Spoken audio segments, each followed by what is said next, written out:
Ladies and gentlemen, microcredit programs pioneered by Muhammad Yunus of the Grameen Bank has managed to uproot hundreds of thousands of the rural poor out of hardcore poverty. By giving small or soft loans as capital to start small businesses and upstart businesses, it has become a beacon of hope for the indigent to change lives and also transcend from being a poor citizen to a middle-class citizen. However, there's a flaw in the microcredit program, and this flaw screams of discrimination. It screams of institutionalized discrimination on two dangerous presumptions which it makes upon the male gender, or male race. Ladies and gentlemen, it imposes an imagery that a certain sex is incapable of handling small loans by virtue of you being poor and by virtue of you being male, and we believe that that is about to change. This is a value judgment debate, Mr. Speaker, but we're going to talk about how by stopping microcredit programs being exclusively for women, it will be better for society as a whole. It will be better for the males, and it will be also better for the family, and it will also be better in terms of poverty eradication. Ladies and gentlemen, what is the problem with this debate? The problem is, unless for microcredit programs in India, in Bangladesh, and rural areas, which is the main target, has two dangerous presumptions. It presumes that the male individuals from poor background are incapable of handling their finances, are incapable of using those finances for business purposes, even though there are conditions, because they have a tendency to do so, to use it for alcohol or use it for gambling. We believe, Mr. Speaker, that this is a false presumption which has to be eradicated. Secondly, there's also a problem because if you target only females, it emasculates males, especially in patriarchal structures within rural Bangladesh or rural India. Mr. Speaker, we believe that we have to eradicate or prove this presumption wrong, and this is what we're going to do by stopping microcredit schemes being exclusively for women, by not saying that it's an affirmative action policy for women, but says that it should be opened up equally to everyone, irrespective of gender, as long as you meet that demographic criteria that you are poor and you're in the rural area. Mr. Speaker, we're going to be talking about three things. First, we're going to talk about how it's a form of institutionalized discrimination and imposes an imagery that rural poor males are incapable of handling finances, and how our model remedies that imagery and proves it wrong. Secondly, we're going to talk about how it creates familiar tension if it's only focused exclusively on females. And thirdly, we're going to talk about how poverty eradication can be done quicker and faster if we open it up to males, which is an untapped market. Mr. Speaker, let's talk about the first point. Because we before that, yeah. So, do you honestly think that microcredits are infinite? No, but at least this is about efficient allocation of resources. We think that we can allocate it equally for males and females. We believe, Mr. Speaker, that under our model, nevertheless, there will be conditions imposed on males, like how conditions are imposed on females. Microcredits are small loans which are given to these females, right? And it operates on a trust concept. They give it to individuals within a certain community, and in order for other members of the community to get that loan, the loan which has been given to a certain individual has to be repaid first. So there's a trust concept. So other members of the society would pressure the individual who first got that loan to pay back. We believe this trust concept will still be applicable to males nevertheless, for them to pay back the loan. We also believe, Mr. Speaker, that other forms of conditions such as security and collateral, and also payback times can also be imposed on males. We don't think that it should be exclusively for females in that sense. Let's talk about my first argument. Because it is a form of institutionalized discrimination to presume that males are incapable of financial management. We believe, Madam Chair, that status quo perpetuates an imagery that males are incapable of handling money by virtue of you being male. It's a birth logic, Mr. Speaker. Just because you're born a male and you're born in a rural community where you are poor and you are male, you're already presumed to not be capable of handling money and start to use that money responsibly for business purposes and to uplift yourself out of poverty. This perpetuates the image that males are indolent and incapable of doing that, and creates a subordinate, dominant mentality where males will always be in that subordinate class which are incapable of being a responsible head of the family. We believe that is wrong because it's a form of discrimination, but it denigrates the idea of equality and also equity, where people are supposed to be treated fairly. and justly, without presumption that you will be mishandling the money even before you give that money. So now, secondly, Mr. Speaker, we also believe that it creates familial tension and weakens family bonds if you only focus it exclusively on females. Because in those patriarchal structures and patriarchal society, when you only give it exclusively for females, right? Females are then becoming the breadwinner of the family because they have capital and they are able to open up businesses. You know, this means that either they earn more than their husbands or they are the sole breadwinner of the family because the husband can't find employment and condemned to being indigent. We believe, Speaker, that gender roles are prevailing within these communities and within these structures, and it's normative practice within these patriarchal structures and rural areas that it is the male who has to be the provider and it is the male who has to be the breadwinner. We believe, Mr. Speaker, that status quo creates this form of imagery and it creates the tangible effects within the males is that the males are put in a subordinate position, in a position of no authority because they're not handling the purse strings. They're not capable of making financial decisions within the family. What happens then? We believe that there will be retaliation by males who believe that I'm supposed to be the guy and I have authority under law or under religious dogma to hold the family strings and I'm taking away from my wife. We think that this happens nonetheless in these patriarchal structures. And this regresses any form of progress that we have made in terms of eradicating poverty and in terms of women empowerment. Because males will try to reassert their position of authority, and by doing so, we believe that the most probable way of doing so is by taking any form of capital that females would have left. By opening up for males, we think that it gives males that avenue and chance for them to be the breadwinner of the family, which we feel is a positive trait. We believe, Mr. Speaker, that status quo, where it operates on a trust system, ensures responsible financial management amongst the males nonetheless. Because members of society within a collective will try to ensure and pressure males to ensure that they pay back their loans so that other members of society will benefit. It is time to reduce discrimination and the time is now.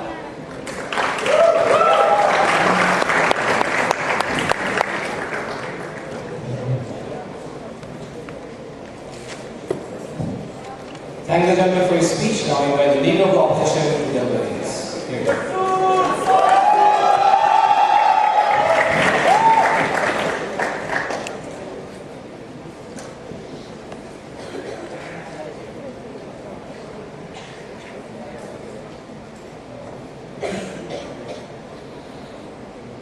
Mr. Speaker, we reject the contention that's coming from side opening government that microcredit programs are discriminating, ladies and gentlemen. We're telling you that the reason they focus on women is that it helps them better serve the goals or the purposes for which they are existing in the very first place, ladies and gentlemen. The reason you see microcredit companies and the reason why there's so many in poor countries is because there is a recognition of the fact that there is a set of people who aren't covered by the regular commercial banking activities, ladies and gentlemen, because of the disadvantages that they face or the disadvantages that are inherent to them. It could be that they do not have enough property to mortgage in terms of property to mortgage, or they do not have enough income opportunities because of the lack of education, etc., ladies and gentlemen. So, given the paradigm that microcredit firms operate in, we will tell you why it makes more sense for them to be exclusively targeting women, ladies and gentlemen. And this comes from the basic understanding of the societal structures that exist in these countries, ladies and gentlemen. The reason, and we're going to talk about two things. We're telling you that the agenda of a microcredit company is twofold: to achieve a further social goal and to ensure their viability, ladies and gentlemen. And on both these counts, we're going to show you why this move is a better idea, ladies and gentlemen. So let's recognize one thing, that women in these societies are generally less empowered, are more subjugated, ladies and gentlemen. The reason that they have lesser access to credit is because in these patriarchal societies, it's quite evident that men are more likely to own property, ladies and gentlemen, and therefore they have better avenues of getting finances. It's not that microcredit is the most attractive financial option available. Possibly they charge the highest interest rates, ladies and gentlemen. So we realize that the people who would be going to a microcredit firm would be people who have absolutely no collateral, ladies and gentlemen. And we think that the propensity of women having no collateral is that much more in this society, ladies and gentlemen, for the simple reason that these are patriarchal societies where traditional owners of property are women, ladies and gentlemen. But most importantly, ladies and gentlemen, not some. We're going to talk about another thing. And we're going to tell you why it makes sense in the constraint of ensuring viability for the company, for a microcredit company, to exclusively target women, ladies and gentlemen. And given the disadvantageous position that they are in, why the yield or the social benefit accruing from targeting women is much more than the social benefit accruing out of targeting men, ladies and gentlemen. So the first thing that we're going to talk about is the position of women in these societies. We recognize that in most poor countries, you see most men migrate to cities, etc., to take up jobs of labor, etc., ladies and gentlemen, in cities. That these women in these societies or in villages where they do not have any means of doing anything and they are not productive as such, ladies and gentlemen. What this helps, how microcredit companies help, is by ensuring that women, given that they have to take care of families, are only able to take up certain kinds of jobs or certain kinds of employment opportunities. They probably take to sewing, stitching, etc. They take to things like cattle tending, etc. Ladies and gentlemen, we think when you give small loans, these are much more effective given the kind of jobs that women do. They can probably buy a sewing machine which will go on helping them a long way. We think that it's not that much helpful to a person or to most men given these societies who migrate to cities, ports, etc. Ladies and gentlemen, therefore it helps better. I'll take closing. Why is allocation of capital on the arbitrary criteria of gender better than on the objective criteria of meritocracy that we stand for? Exactly, sir. So we're telling you that gender isn't an arbitrary criteria. The Grameen Bank certainly did not toss a coin, ladies and gentlemen, and we are giving you reasons to that extent, ladies and gentlemen. We're telling you why women tend to be more responsible in this society. We are not going to assert why women are more responsible. We're telling you given that women are more likely to be in contact with family, the kind of roles that they've been conditioned to take up are ingraining them a sense of responsibility to their families, ladies and gentlemen, that ensures that they tend to be most responsible, ladies and gentlemen. And there is empirical data to back these claims, and therefore banks make these judgments, ladies and gentlemen. The banks really don't hate women because in most cases they are run by men, ladies and gentlemen. So that really shouldn't be a concern. But we don't think this debate is about discriminating against men. We're telling you this, that given the status that women have in these societies, why it's much more effective, ladies and gentlemen. We recognize that women have a certain entrepreneurial abilities, ladies and gentlemen, that can help tap, which needs to be tapped for the better development of societies, ladies and gentlemen, and to ensure a better balance between genders, a better power structure between genders, ladies and gentlemen, which will go a long way in ameliorating the condition that women are in, ladies and gentlemen. But what they lack in these cases is funding, ladies and gentlemen, because in patriarchal societies, there is a less recognition of women's abilities to make money or to be more financially capable of being business leaders or even being able to having a business mind, ladies and gentlemen. How this helps is to tap that opportunity. We're telling you that the need for giving it to women is for the simple reason that women lack options, ladies and gentlemen. And when they lack options, and given the structure of a microfinance company in terms of the amount that it hands out, etc., why it is more effective, ladies and gentlemen. Sit down. So we're talking of two things in this debate specifically, right? We're telling you that in achieving a social goal that we've set out, or that a microcredit agency sets out, it helps that much more, ladies and gentlemen, because women are the ones who are excluded from society, ladies and gentlemen. We don't think societal progress can come at the cost of women, or we think societal progress will even come if women aren't targeted or women's development isn't taken care of, ladies and gentlemen. But most importantly, and this is what we argue, that given the gender roles that exist in these societies, ladies and gentlemen, women tend to be more responsible, ladies and gentlemen. They tend to be more attached. Take the example of National Rural Employment Guarantee Scheme in India, ladies and gentlemen. They tend to give women the funding, ladies and gentlemen, as opposed to men, because they recognize this reality, ladies and gentlemen. So in this debate, the thing that you need to consider is who is being more realistic, who is being more practical, ladies and gentlemen. And we're telling you that child opening opposition certainly is, because we are arguing these two things, ladies and gentlemen, that given the structure of a microcredit program, ladies and gentlemen, the little amounts they go out, who can make better use of it? We told you women can make better use of it because of the employment opportunities available to them, or because of the employment opportunities they're more likely to take up, ladies and gentlemen. Secondly, we show to you that given the patriarchal structure where they're less likely to have other options of funding or ownership of property, it makes more sense to target them because these are the people, and this is how it helps the microcredit agencies achieve their goals, ladies and gentlemen, of ensuring 100% inclusion of banking, that banking be accessible to everyone, ladies and gentlemen. This is possibly the best way to go about it, ladies and gentlemen. And we think for all these reasons, it makes sense that given the constraints under which women operate, given the paradigm that they exist in, this is the best way to bring about the change, and for all these reasons we are very proud to propose.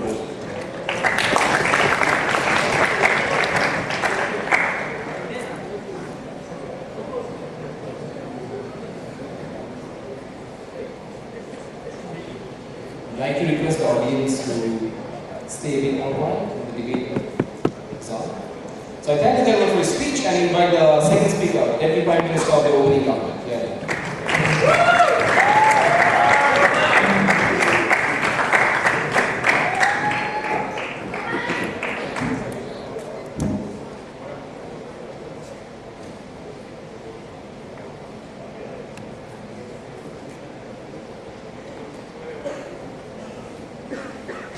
Ladies and gentlemen, the fact that these rural areas exist in patriarchal structures is something that OG willingly concedes. But opposition has to concede that this structure is not something that can be remedied in the near future with just a few policies and what else with a mere economic policy. And this is the reason why the government has to operate within this structure instead of retaliating against this patriarchal structure to avoid greater harms. The substantive of providing for this debate is that this affirmative action policy will exist as a trap that economically condemns less capable female entrepreneurs. But before that, two main questions we ask to the side of the opposition.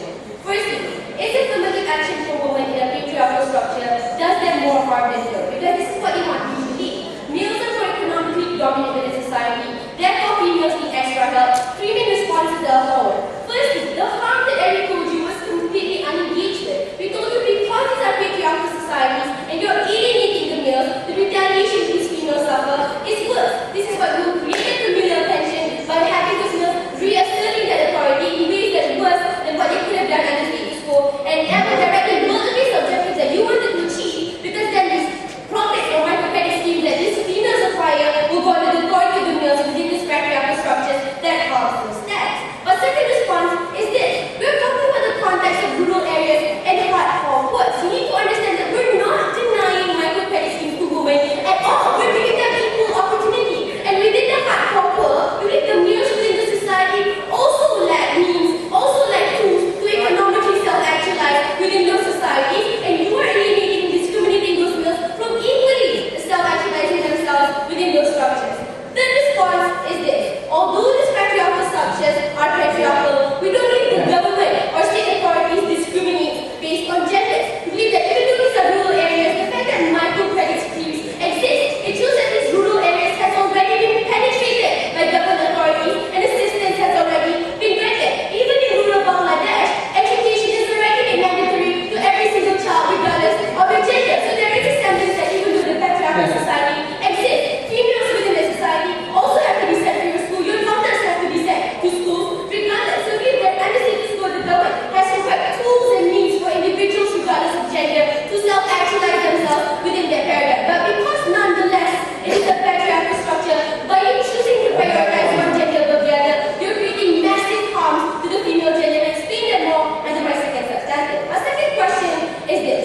Can microcredit schemes for women create social change? Now this is absolutely ridiculous, no links whatsoever. This time the House is not discrediting government from implementing social policies that might create social change, that might create economic equality, or whatever structure that you think is good for rural Bangladesh. We don't even think that patriarchal structures are necessarily a bad social structure to begin with. But we have a mere current policy can challenge that social structure. But if you wish to retaliate against that social structure, that will create more harm than good. Because an objective of employment policy is to create the immediate rewards for the calculus of those rural people, and what you're doing if you're not operating within that paradigm, within these females will suffer backlash. Your objective of creating economic self-actualization will be suffering within this paradigm. And I'll explain that more under my substantive. But before that, let's go opening.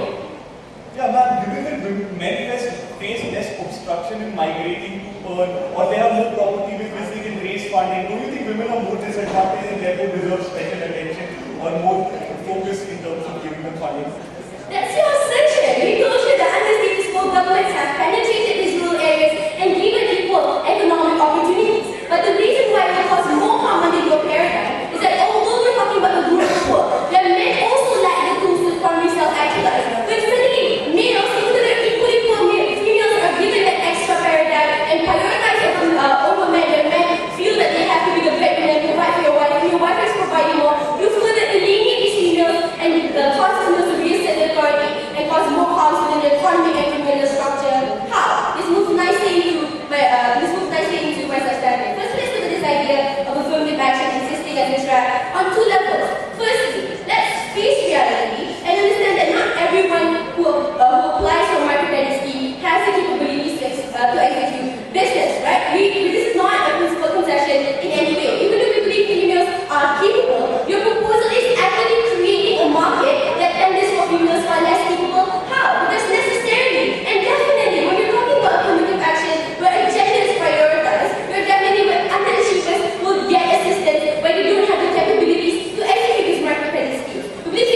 Thank you, Mr. Speaker.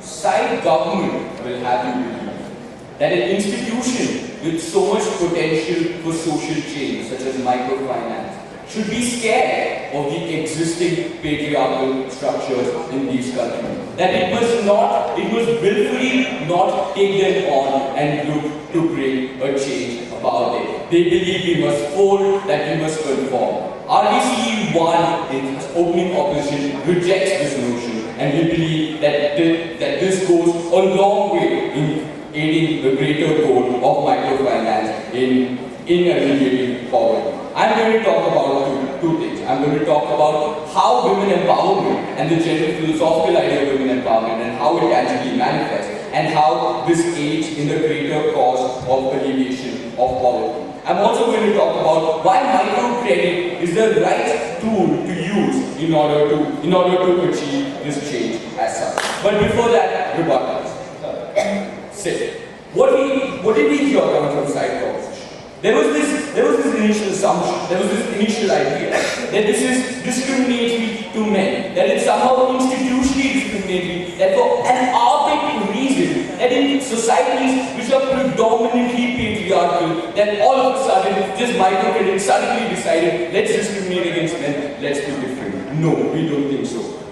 Prasun talked about this in length. He talked about the existence of other avenues for men because they're ceremonially or traditionally the holders of property, and other forms that you need, say, the other forms that you need in order to source out food. What that means is, the reason microcredit isn't discriminating is because there are other options to achieve the same end that microcredit aims to achieve, that are exclusively available to men, but aren't available to women, because they don't own property, they don't in many cases have stable income because of the stereotype that exists as such. We also tell you that they tend to be more responsible as such, right, because of their attachment to family. What is the common trend in these societies? And again, Prasun talked to you about this. When you talk about how men tend to migrate and move on in order to search for work, whereas women are much more stable, they have an attachment to their family, and they return on these microcredits,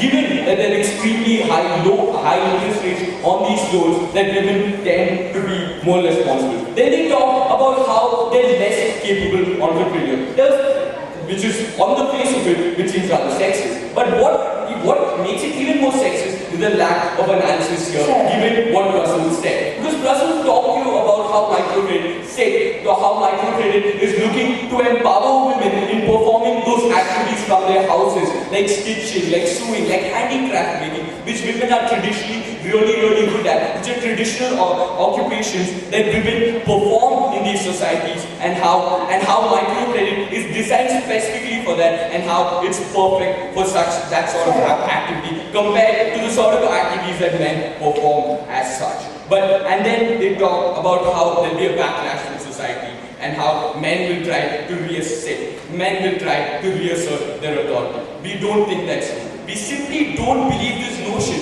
that there'll be a backlash, especially when hegemonical violence is predominantly perpetrated on the fact that the economic might lies with the men in these societies. When we empower women, economically empower women to make those choices, within family, we believe that men have to accept this, because let's understand this. Even the men in these families become dependent on their women, have to depend on them for their sustenance, which we think goes to the greater cause of alleviating their social situation, and the men have no other option but to accept it. Before I move on, go. Sir, stop saying that microcredits are good for women. You're still giving them to women. But when you're talking about the rural poor, what's the harm in giving it to both males and females? Again, this is something that we talked about already. The resources available to microcredit aren't infinite. We have to prioritize. And I clearly talked about the reasons why we must prioritize this, right? So moving on to my constructive on aiding the greater cause of women empowerment in the context of poverty alleviation. We all understand that it's a huge social problem in these societies, the positions of women, right? It's not just an economic problem as such, it's a social problem as such. Because the perception of women in these societies is that they're a liability on the family. That they're an economic liability who stay at home, are only meant for housework, who should not be educated because they can't wield any economic might or have no economic value as such. When you give them these microcredit loans, it allows them to realize their economic potential and allows them to be productive, which will again go a long way in changing them. We think this will incentivize families to send their girl children to school so that they can be productive using those same tools that are made available to them. Sit down. We also say that where there has been this systemic oppression, this will go a long way in changing it when you economically empower them. And then even under the social paradigm, where it is largely unacceptable for women to go out of their house and go to work as such, women can still stay at home, take care of the family, at the same time be productive as such. We think that goes a long way in terms of alleviating poverty because what happens usually is when women stay inside the house and be unproductive, they don't contribute anything to the economy. Their lives and unrealized potential which we simply don't address. When microcredit finance is given to them, they're able to realize this, right? And we feel that hegemonical violence is perpetrated essentially because it's convenient and because they hold the economic, that men hold all economic power changes. And this goes to my last substandard on microcredit is the tool to do this. Prasun already talked to you about how this is a unique avenue only a unique avenue for women and how all other avenues are unacceptable to women, which is why we don't discriminate. Also, we tell you the strength, and this is a direct rebuttal, right? The strength of hegemonical violence, or the existence and the systemic existence, is mainly due to the fact that men wield all the economic might, and this systematically changes this. When we change this, we tell you that this will allow and give women the confidence to stake their rightful claim in society in making all those social choices where they're primarily advocated. When you tell women that they aren't a liability, that this notion that they can never be economically productive changes, we think it goes a long way in empowering and emancipating women in this. Microcredit empowers them to make these choices for the family union because they're more responsible, because it's better for microcredit. I beg to see this motion forward. Thank you. Thank the gentleman for his speech. That brings an end to the top half of the debate. So opening to the closing government is the member of government. Here, here.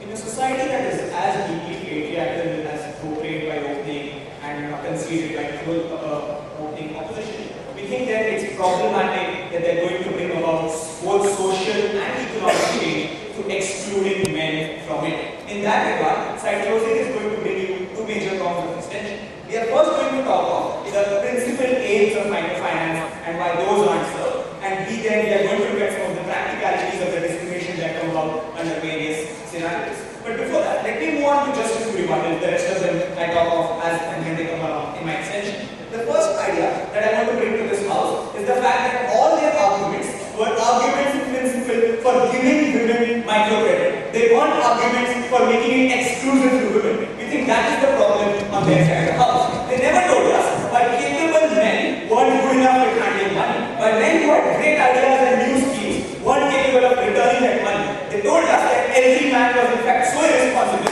that he would never return that credit. That every man in these poor societies had access to unlimited capital. We think that is the problem on their side of the house. That in fact regards most of the case. But then let's look at specifics to be more precise and to drill it in.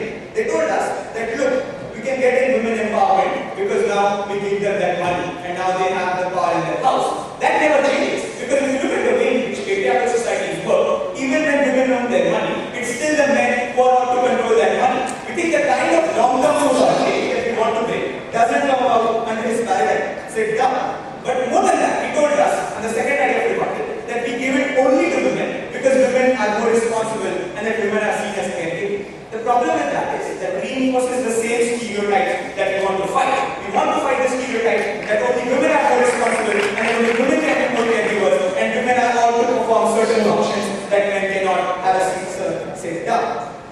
Let's then go on to look at what I'm going to bring and as my extensions, and I'll deal with other ideas that came from their side. Please have a seat. Let's look at what the basis for microfinance in the first place was. Because we don't think that helping women was the end goal or the ultimate goal of microfinance. The ultimate goal was to improve the socio-economic condition of the society as a whole. And unless they prove that, we don't think that in the case. Have a seat, both of you. Let's then look at the principle. Because we think there are only two objective criteria that can be used to achieve the principle of socio-economic change on the broader scale. Sit down. What are the two criteria? The first criteria is, what is your potential or how sound is your scheme? Because we think without proving the soundness of your scheme, just doling out capital to women simply because you have it creates an economic deficit when women are not able to pay back their loans. But the second criteria then is the economic need that we display. If you are too poor, then we think we need that. We think there are enough poor men who are capable but who need that. Doing away with these two objective criteria creates the sort of problems of discrimination and the problems of institutionalization of this discrimination that I will talk about. We think that is why their scheme fails. But why are these two the best objective criteria? Because we think wealth generation is not on the basis of your gender. Wealth generation comes about through your potential and through your economic need. And we think it is wealth generation that is going to bring these societies out of this vicious cycle that you have created in this debate today. How does that come about? Because we think it is only after some sort of wealth is generated that these families are likely to view secondary problems of inequality as their primary problems. We don't think families who don't have enough to feed are going to think of gender equality, so on and so forth. And you can see it in every society that we see today. Countries in the subcontinent only come out to issues of equality when some sort of economic progress was made. We see in rich or middle class families, there is a propensity to send women to school, but there is a greater propensity to allow them to work. That happens only when you have enough wealth generated. Wealth is generated when objective criteria are followed, not arbitrary criteria. Their policy leads to the failure of microcredit schemes that we saw in certain states in India like Andhra Pradesh, where women were doled out money just because it was there and was not to believe in. That kind of failure destabilizes the very concept of microfinance as a whole. Sit down, I'll take you later. Let's then go on to look at the practicalities that we are going to talk about in this debate. Because I created opening for telling us that it's discrimination over and over again. But what are the harms? And we're going to tell you that on two levels. First is what it creates a false sense of equality and why that's bad. Second, I'm going to talk about why there's a perception hangover among the male gender, why that's particularly harmful. I'll take opening. So, given microcredit loans could perform any kind of vetting on their potential creditors, if they think that an average woman is more responsible than an average man, don't you think it's sensible to give these loans, or do you want to change the structure of microcredit? Two responses. A, we deny that microcredit schemes don't vet, but if that's the case, then they should vet, because that's how things come up. But B, we also deny that women are more responsible as a whole. We think that if that's not the case, then a case-by-case approach is a must. We don't see how that stands. But let's quickly move on to what I'm talking about in terms of the consequences of discrimination, why that is bad. The first idea then, as I flagged out, is the false sense of equality. How does that happen? Because now we are ready to believe that women are in fact the wealth generators. But that's not the case. And that's when you go back to look at the realities of these societies. What happens is most often that men are likely to take away the money, start businesses in the name of women. And that happens in other spheres as well. If you look at things like politics, all the big women leaders of our subcontinent have ridden on the back of their male gender. If you look at examples of Sonia Gandhi, if you look at examples of Benjamin Butler, it is that transcends into physical things like village constituencies as well. When women piggyback on the strong male gender, and only that facade of women being powerful is created. The problem with their side of the house is what it leads to. Is the sense that we think that women are equal and that women do have achieved that sort of quality. That leads to a loss of political will, that is, to create any further sort of change. Because given how poor these countries are, given how bad other things function, we don't think there's an unlimited will to act on gender issues. We think that's the problem. Creating a false sense of equality leads to more harm than good. The second quick analysis that I want to do is this on the perception hangover. Because men are more likely to think that this bad financial institution or government is trying to actively discriminate against me. The problem with that is that they start to view the government as something that favors that gender more than them. They are more likely then to reject other progressive ideas that are probably in their benefit. Why does that happen? Because these people who are poor and uneducated are more likely to be saved by rhetoric and less likely to think rationally and actually go out and read that fine print when they are incapable of doing that. We think that sort of perception that this institution only serves women is what hampers further action that can be taken by that institution. We think that's more harmful. So what have we brought to this house today? We have told you that A, the aims of microcredit can only be fulfilled when there are objective criteria, not arbitrary criteria of gender. They need to prove otherwise. Secondly, we show you two levels of practical harms brought about by discrimination. A, that there's a perception hangover, and B, then it creates a false sense of equality, which is even more harmful. I'm extremely proud to propose.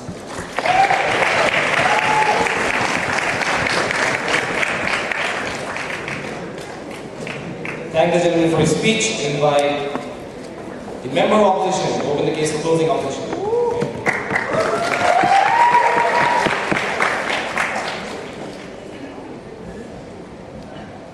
They would argue that insisting on the current model and blueprint of economic development and working within the power structures of the current patriarchy is the way to go. But what we argue on our side of the house, that if you work within the power structures of these patriarchies, that instead of benefiting women, you merely entrench these patriarchies and you exacerbate the powerlessness of women in societies, leading to disgusting social phenomena like gendercide in these societies. And we think it's absolutely abhorrent and requires the exclusive rights to be paid solely to women. I'm going to be talking about a few things in my speech today. First, I'll talk about why is it important to have exclusive rights to improve the economic status of women, to improve their plight in society. And secondly, I'll talk about why this establishes an exit strategy for women to escape the systems of patriarchy in the societies.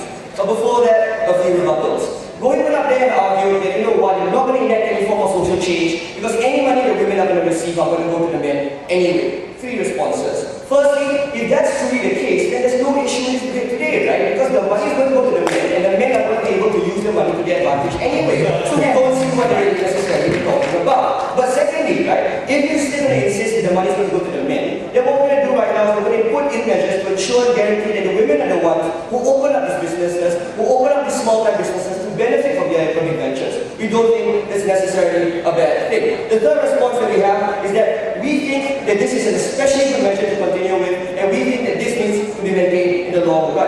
Then he went on, we talked about the idea of discrimination, right? In fact, it was maintained later by losing government. We have three responses to this.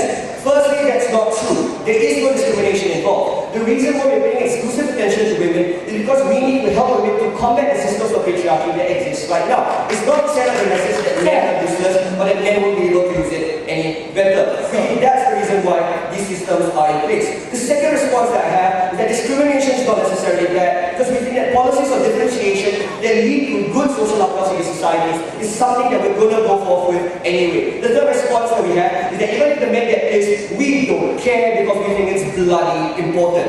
Then we move on to the next idea, right? There's going to be tensions within the family structure, and we have a few responses to this. Firstly, that's absolutely false, right? With the introduction of microfinancing in these societies, there's been no trend of greater backlash against women. Instead, there's been more greater appreciation for the role of women in these societies because they don't want to abuse the people who actually introduce credit to their family to combat the plight of poverty in the societies. Secondly, what we will argue on this side is there's already massive political and social backlash against these women. Every single day when they are solely dependent on these men for money, every single day that they are subservient to these men for money or for their basic livelihood, we think that does massive violence to the liberties and rights of individuals and citizens in these societies, and we want to stop that. The third response I have is that if you want to truly stop this phenomenon, you have to actually make these women be equal to these men so that they are viewed as important economic agents in these societies. That's the only way you can combat it. There may be initial tension, but we think we can weather that to finally improve the plight of women in these societies. Let's go on to my first and my substantive. Why is it important to exclusively pay attention to women to improve their economic status? We already had a lot of discussion about the patriarchy that exists in these societies. But more to the point, right? With the insistence on the current blueprint of economic development, men will still benefit more. Because by the virtue of economic happenstance, they happen to be in positions of economic power because they have greater economic visibility, because they are in control of the capital resources. Because even when economic development policies are introduced, men are usually the first ones to benefit from it as well. For example, the compulsory education system hasn't reached all the girls in these societies. In fact, there's still an overwhelming disproportion of men in these schools in these societies today. Women are still locked away at home. So what basically happens here is that it further exacerbates the social prejudices that already exist in these societies. We're talking about societies that view women, right, as sunk economic costs. The concept of dowry itself in certain South Asian societies show that women are sunk costs. They have to be paid for before they can leave these families. So what happens here is that you exacerbate these social prejudices. Because once families get richer and get upwardly economically mobile, they have greater access to things, for example, abortion and other tools to get rid of young baby girls. So what basically happens in these societies is that the moment that they can, they try to live up to their social prejudices, and that's why we see the increasing abortion rates for girls in societies like, for example, India, in societies, for example, Sri Lanka and China as well. That has led to the disproportional ratio between girls and guys in these societies. So why is that bad? There are three reasons, right? Firstly, greater economic development destroys the economic and possibilities and the lives of these women. Thousands, hundreds of thousands of young baby girls are aborted by these families, so we think that's especially important. Secondly, what happens with greater economic development is that it inculcates the politics of envy between the richer class and the younger class. So what happens when you still work within the power structures is that the poor also want to reach the status that the rich people have basically attained. And within those power structures, women have no ability to overwhelm that rush and eventually be sidelined. The third reason is that the gender gap is in and of itself harmful because firstly, a lot of women die, and secondly, it creates a system whereby there are lots of young single men who can't get any form of employment, who will be really unhappy in the societies, and that leads to massive political instability. Go. So the objective of this debate is to uproot poverty irrespective of gender. Why are we suddenly talking about abortion, which is not relative? This is just about economic development to win the debate. It is not. It is to help these women as well. That's the point of the debate. So why do exclusive rights come in as useful? Because the moment you allow only women to have exclusive rights, the men in these villages won't get any form of credit from large banks because they don't have the collateral. So women become the only source of credit for these families. They'll be deemed to be important economic agents in these societies, and if they want to improve their lot to combat poverty, they will have more and more girls, and just change the way women are seen. The second of my arguments, the establishment of the exit clause in these societies. What basically happens is that every single day that they're dependent on men, their basic livelihoods are dependent on men, they are locked into a system of patriarchy. And this is bad, right? Because as time goes by, not only are they locked, they start believing that they are less, that they're inferior to these men, right? Because every single day they are told that they're not equal to men. Every single day they are attacked by things that they see around them, which entrenches them in the position of subservience vis-a-vis these men. So even if by some economic miracle the chance comes along, they don't believe in themselves anymore to take that economic chance. What we want to do by making it exclusive just to them and not to men in these societies is to make them believe that they can be economically important, that they can be the ones that lead their family out of this. We are fine with systems of patriarchy only if exit strategies for these women exist, and this is the only way to empower these women, to make them believe that they can make these choices, and that's why this is so fundamentally important. And for this reason, I've never been prouder to oppose.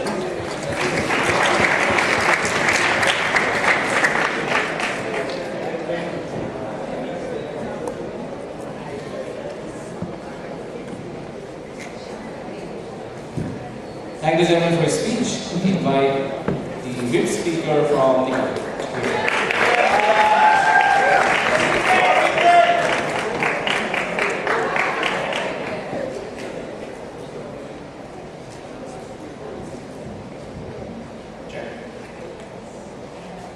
Especially given the patriarchal societies of these kinds of countries existing, we tell you that by favoring women and essentially by saying, look, they are special in the fact that they need exclusive treatment. They need treatment which is not worthy of the men in those societies. All you're basically creating is the sense of the fact that they're in fact not equal, Mr. Speaker, and the fact that they need some kind of extra help to get through all these situations. Moreover, especially when you do it on a non-meritocratic basis, all you're saying is at the end of the day, these women are more than you're ever going to be worth, and all this going to lead is going to be increased, animosity against these women. I don't see how they're helping them despite their passionate speeches in the last 7 minutes. So I've been talking about two major issues. First, let's dissect the real goals of microfinance and how it finally landed on exclusively targeting women and how that's no longer the case in these societies. Secondly, let's talk about social hierarchies and how we can actually come about to some amount of social change. So let's talk about microfinance. Right? The whole point of microfinance wasn't instituted to help women solely, Mr. Speaker. The fact is that microfinance is instituted to make sure that the more vulnerable classes of society, or rather the most vulnerable classes of society, were helped so that we could have some of the economic process and therefore a derivative social change. It so happened at that point of this kind of institution that women happen to be the most vulnerable classes, Mr. Speaker.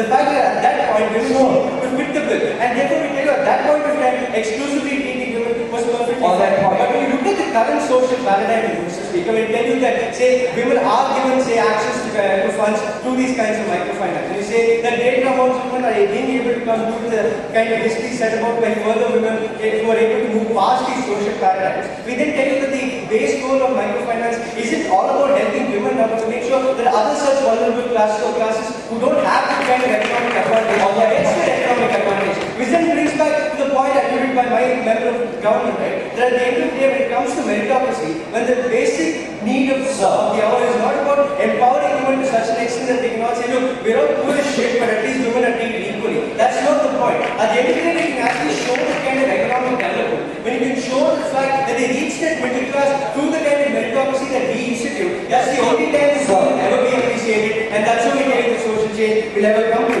That's why we say, for example, right, that under their policy, what happens is the fact that women are going to be allocated money simply because they're women. So what then happens is the fact that when women are actually, say, meritocratically elected, or the fact that women can actually have the potential to move, what's going to happen is that they get the kind of collateral they need. They're going to get the kind of collateral that is necessary to, say, appeal to other forms of service. They move out of the kind of structure which is being instituted under the current paradigm. All the policy does is to force women on a vicious cycle which then forces them to add further strains on the microfinance and stop the kind of economic development. Right? By giving it to women who have less of an opportunity to actually go ahead and engage in social change, to actually make some amount of money, all you're doing is basically consigning these women to the dustbin and saying, look, we've given you the money, irrespective of the fact that they can act the economy, all it's going to make them do is come back to those very same people. We do not have those infinite resources to flow these women down. That's why you actually meritocratically allocate to similarly dependent men, or the fact that, say, men who have a high risk, who present at high risk case to these other forms of, say, economic help. That's why we tell you that these men then be able to give constructive help to the society. The fact that the economy moves forward. Once the economy moves forward, the trickle-down effect is going to work. The fact that further women are then going to be appreciated through using the same analysis due to the emerging of the middle class. That's when more girls are going to be sent to these kinds of schools. That's where further education comes about, and that's how we have to achieve, not through exclusivity. They haven't shown us any arguments to the contrary. Do you not agree that the finite sources of microcredit, that there will be a greater preponderance of men who have access to this microcredit?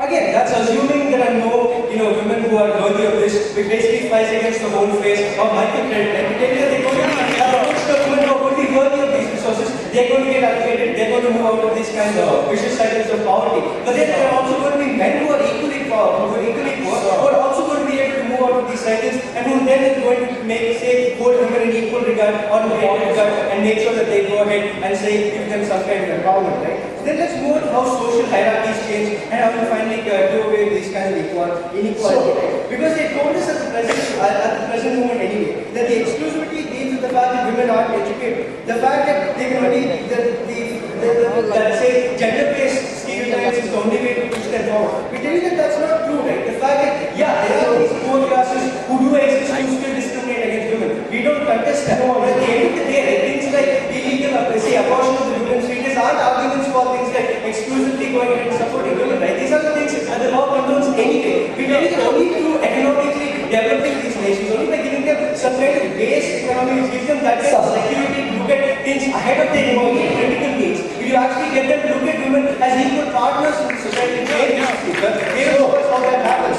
But secondly, right, when you look at, say, the exit strategy which you're going to give, the fact that giving them money and giving them collateral is actually going to make them equal in the eyes of women, that's a contradiction in terms.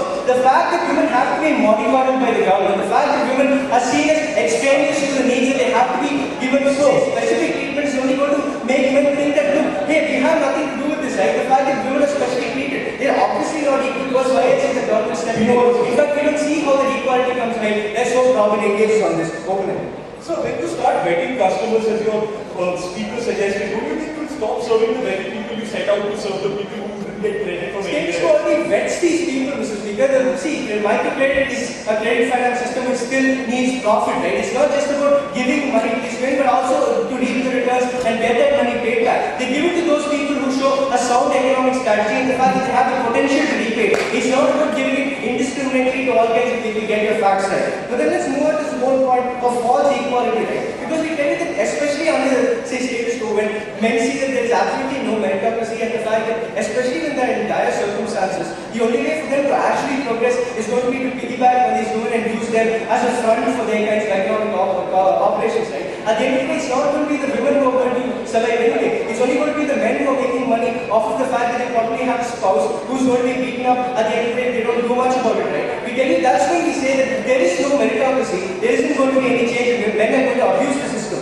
But more importantly, right, we tell you that women being independent isn't the whole point, right? Equality doesn't come through exclusivity, it comes through that kind of meritocracy. At the end of the day, Mr. Speaker, we tell you that the only way to prioritize this kind of social change, the only way to prioritize the fact that these societies have to move away from these kinds of perceptions of hangover, the fact that every single activity through society, every single action of the government is seen as something affirmative, the fact that women should be seen as equals only comes when you actually treat them to be equal to men. When you actually tell them, look, you deserve it, it's not because of your discriminating based on your gender. They haven't given us any analysis to the contrary. They are extremely proud of those.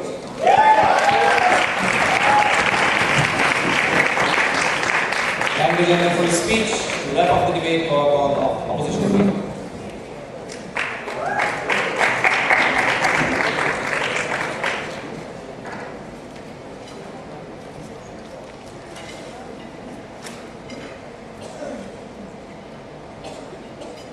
The gender gap in countries such as India and Bangladesh currently stands at 113 boys to 100 girls. This is not a coincidence. Contrary to what they say, with greater economic development, more and more abortions are happening. Those who can afford abortions will do that because they have access and have money to do it. And those in the villages who cannot do it actually use the umbilical cords to strangle the female infant the moment they found out that they have a potential son cause before them. Ladies and gentlemen, if this debate was solely about economics, we are willing to concede this debate to them. This is not. We see a veritable gendericide, a veritable Holocaust going throughout the world countries like India and Bangladesh right now. And it is not worth economic development if hundreds of millions of girls are killed across decades just for the sake of economic development. That is why we are exceedingly proud to oppose. I'm going to look at two things in this debate. First, which policy is more discriminatory? And secondly, why is exclusivity so important? But before that, I want to rebut one thing the closing government tried to sneak in.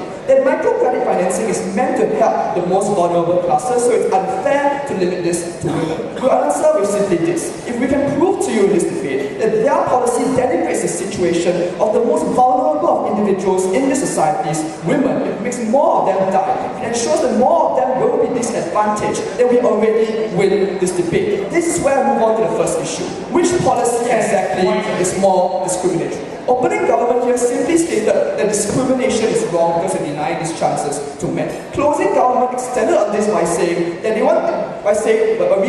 men are very capable of using these finances well, using traditional credit worthiness metrics, and that economic development is all you need to dilute the patriarchy. This is where we differ, because they have fundamentally conceded to us that men are the ones who have all the advantages in the society. They are more socially acceptable, more of them go to schools, they are always the first to be sent to schools, to be sent to cities, ladies and gentlemen. Under these circumstances, we see those who will be the first in line to get microcredit because they fulfill their criteria will always be met. That is where the first nuance of human space come in, that they did not engage with. That you dilute this essential exit clause for women, because conceding that microfinancing is finite means that more men will get it at the expense of women. So the most vulnerable of women will be the ones squeezed out under this particular policy. That is why you dilute the exit clause. That's these women need in order to escape. And seeing as they've never ever disagreed that patriarchal structures are okay if women can escape from their particular plight, they shut this door to even more women, ladies and gentlemen. So contrary to their argument, we don't think this policy or economic development will help women at all. But the second issue that's even more important is that economic development is simply not an unmitigated good. If it is, there wouldn't be a gender gap of 113 and 1 to 100 in India or in China. The fact of the matter is that with economic development, more people take up characteristics of the conservative middle class. With more access to abortion, with a greater mania for richer, they will see a baby caretaker as a sunk cost, as a potential source of dowry as opposed to an economic asset. That is why when they see that a female child, they see it as another mouth to feed, not a source of income. This increases the chance of greater abortion. We don't think economic growth for those who are living is good if those who are dead never had a chance at life in the first place. And as it stands now, their model of economic development means that hundreds of millions of women never have a chance to self-actualize, never had a chance to improve themselves, never had a chance to live. Also, they've never dealt with what you must say. The gender gap fundamentally harms men as well, because hundreds of millions of rootless young men, that was happening in China now,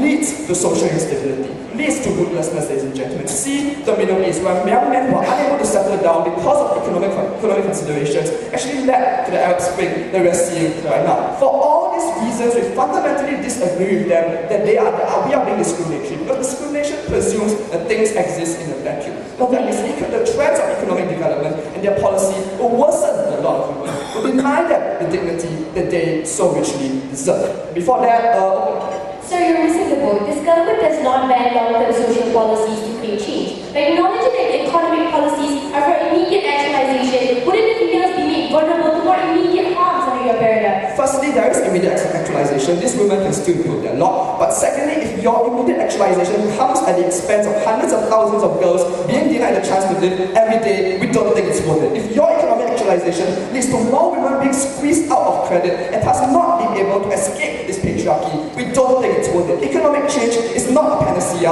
You need to get away from that. This brings me to the second issue. Why is exclusivity so important? The first thing I want to deal with this idea that we are seen to be mollycoddling women. To quote the opening government, we are creating a dependency class. Under that very logic, the same thing with they will view men in the exact same way. Because if poor men require credit, microcredit in order to improve themselves, they will also be seen as a dependency class. But the whole point of microcredit is not to do this, ladies and gentlemen. The existence of interest rates that they need to repay this particular credit means that they are compelled to be entrepreneurs. They are compelled to pull up their bootstraps. So that doesn't stand. Let's then move on to the more important issue here that crosses the entire bench. This idea that tension will be engendered, that there will be a backlash against microfinancing institutions. On the first level, we have never seen the evidence of this. There's simply never been a large-scale attack on microfinancing banks for this particular policy, and no one at the bench has shown us that. But secondly, this is where our extension becomes very, very important. We don't think there will be more tension. In fact, we think there will be less. This is where our extension becomes important. We change the calculus of the family. Because every time they see a female child, they will know that this is a child who can potentially give me credit, who can potentially be a conduit through which the family can get themselves out of the poverty trap. That is when they become precious. That is when it's less likely that they will be killed. So even if there is an initial backlash, their utility will ensure that that will happen, and their greater presence in social and political life will normalize them such that less women will be killed, less women will be aborted. Their sole reply to this is that men will just take the money and do it in their women's name anyway. Firstly, they ignore what everyone says, that measures can be taken to ensure that women are the ones running this business. Secondly, the mere fact that the presence of women can get this individual's credit, we think is precious enough. Because if they see these women as a source of income, they will let them live. That's an important first step. Seeing these women as economic utilities and economic instruments are the first step to breaking down the overall social prejudices that led to the gender gap in the first place. That is why it's so important. So even if there is a degree of collusion between the husbands and the wife's increasing economic utility is crucial to ensuring that at the very least their social value is seen as more important. And that is the first essential step to stopping the Holocaust and stopping the gendercide. Ladies and gentlemen, the problem is not just about economics. The problem before this house is both about economics and the denigration of 50% of our population. On that basis, we think we are the only ones that show you a clear reason why this exclusivity is necessary to get them out of this particular cycle. That is why I am so proud to oppose.